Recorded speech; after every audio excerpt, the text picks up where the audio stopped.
aduu dhowr maalmood ka horaan waxaan maxaabiis ka soo deynay oo Soomaaliland cafisay qaasatan madaxweyne Muuse Biixi Cabdi 19 gaaray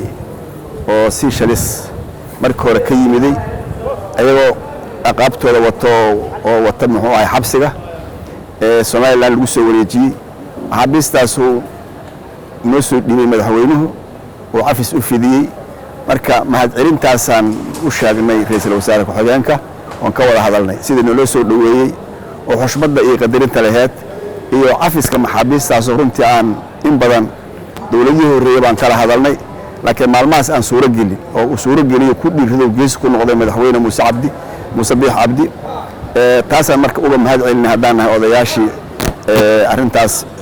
fuliyay oo alla u fududeeyay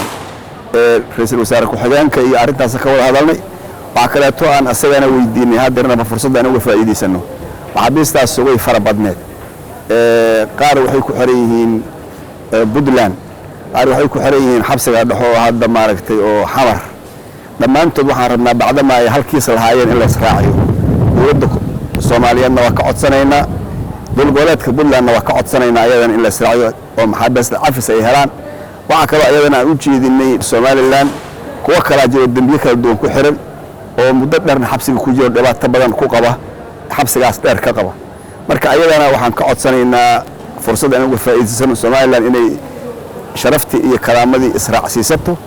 oo madaxweyne Muuse Biixi Cabdi ayadana noo cafiyo kuwaasna ayadana oo maaragtay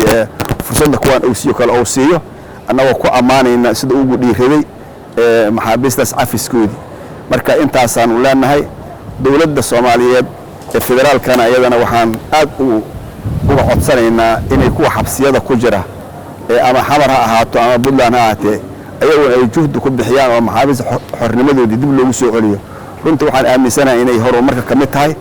inay maaragtay talaabo hore loo qaado tahay xilkasnamaasna waan ka codsanay dawladda Soomaaliyeed inay halkaas ayaduna ay nooga faa'iideyso waan u jeedinay oo warbixinta aan siinayna ayaan codsigaas raacinay ra'iisul wasaare ku-xigeenka asagana rajo fiican ayuu noo muujiyay intaas rabnaa inaan ku koobno warkeennada hada billahi tawfiiq